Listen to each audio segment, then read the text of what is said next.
3 to 4 బ్రహ్మ ముహూర్తం, 4 to 5 ఋషి ముహూర్తం, 5 to 6 మనుష్య ముహూర్తం, 6 to 7 రాక్షస ముహూర్తం. ఏ ముహూర్తంలో లేస్తారో ఇంక వాళ్ళు నిర్ణయించుకోవాలి సార్. అదృష్టం కష్టజీవుల సొంతం. అందుకే నేలను తాకాలని నింగికి ఆశ, నింగికి నిచ్చెన వేయాలని మనసుకు ఆశ, పంటగా మారాలని పైరుకు ఆశ, జంటగా వెలగాలని ఒంటరి ఆశ, గెలుపన్నది రేపన్నది ప్రతి మనిషికి ఆశ. ఆశ నిన్ను నడిపిస్తుంది ఆకాశానికి, ఆశ దారి చూపిస్తుంది అవకాశానికి. ఆశ వెంట ఆచరణలో ఉంటే అద్భుతాలు నీ సొంతం, ఆదమరచి నిద్రపోతే అందదు నీకు ఏ వసంతం. అంటే ఇప్పుడు టెక్నాలజీ రావడం వల్ల అనుకుంటారా ఇవన్నీ కూడా?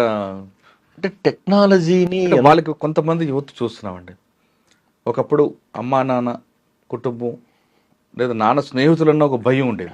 అవును సార్. ఇప్పుడు నాన్నకే భయం, నానంటేనే భయం లేకుండా పోయింది. నిజం సార్. రైట్. రెండో విషయం, ఇంటికి రావాలి, ఇంటికి వచ్చి ఇంట్లో అమ్మ పెట్టింది తినాలి అన్న రూల్ ఉండేది. ఇప్పుడు అమ్మ చేతి కాదు కదా, కుటుంబ చేతి వంటే కదా, ఇప్పుడు అంతా కూడా ఫాస్ట్ ఫుడ్. అంటే కాలానికి అనుగుణంగా మారుతున్నారు అనుకోవాలా, లేదా పాశ్చాత్య సంస్కృతిని అలవాటు పరుచుకుని అనుకోవాలా, లేదా పాశ్చాత్య సంస్కృతిలో ఆ సంస్కృతిని అంటే విశ్వ సంస్కృతి నేర్చుకుంటున్నారు, కానీ వాళ్ళు ఎలాగ డెవలప్ అయ్యారనే విషయాన్ని ఎందుకు వీళ్ళు అర్థం చేసుకోవట్లేదు? దానికి చాలా కారణాలు కూడా ఉన్నాయి సార్. ఎందుకంటే కేవలం బ్యాడ్ హ్యాబిట్స్ మాత్రమే వీళ్ళు అట్రాక్ట్ అవుతున్నారు, కానీ అదే ఫారిన్ కంట్రీస్లో వాళ్ళు ఎంత కష్టపడుతున్నారు, వాళ్ళ కంట్రీకి ఎలా డెవలప్ చేస్తున్నారు, ఎంత డిసిప్లిన్గా ఉంటున్నారు విషయాన్ని ఎందుకు వీళ్ళు ఐడెంటిఫై చేయట్లేదు? ఒక చిన్న ఎగ్జాంపుల్ చెప్పిన సార్, నేను ఎప్పుడూ ఒక 15 years ముందు కుప్పంలో కెనరా బ్యాంక్ సంబంధించి ఎంప్లాయీస్ మీటింగ్ పెట్టారు సార్. ఆయన ఓ మాట అన్నాడు, 2వ ప్రపంచ యుద్ధంలో సర్వనాశనమైన జపాన్ వాళ్ళు మళ్ళా కూడా తొందరగా వరల్డ్లో నెంబర్ 1 అయ్యారంటే కారణం ఒకటి ఉంది, వాళ్ళు ముగ్గురు దగ్గర నమ్మకం పోగొట్టుకోలేదన్నారు సార్. ఒకటి భార్య దగ్గర సార్, భార్య దగ్గర నమ్మకం పోతే ఇంకా అంతే కదా సార్, అయిపోయింది. నెంబర్ 2 సార్, బ్యాంక్ ఆఫీసర్ దగ్గర నమ్మకం పైన కష్టమే అన్నారు. Number 3 doctor sir. అందుకే వాళ్ళు ఏం చేశారంటే సక్సెస్ ఫార్ములా పెట్టుకున్నారు. రెండోది ఇంకోటి ఏమంటే సార్, వాళ్ళు ఏం చేస్తారంటే ప్రతి నిమిషం కూడా పనిని ప్రేమించేవాడు ఎప్పుడు బాగా గొప్పగానే ఉంటాడు సార్. ఆ పని కూడా ఇష్టంగా చేయాలి ఎవడైనా కూడా.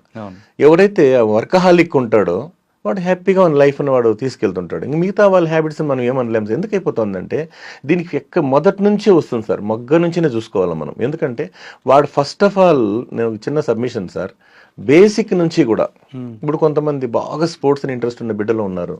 నెంబర్ 2 సార్, ఫిజికల్ ఫిట్నెస్ లేకపోవడం. యూత్ అనే విషయానికి వస్తే సార్, వై అంటే ఎప్పుడు, ఓ అంటే ఓడిపోకుండా, యు అంటే ఉండాలని, టీ అంటే థింక్ చేస్తూ, హెచ్ అంటే హ్యాట్స్ ఆఫ్ అనిపించుకునేవాడే సార్ యూత్.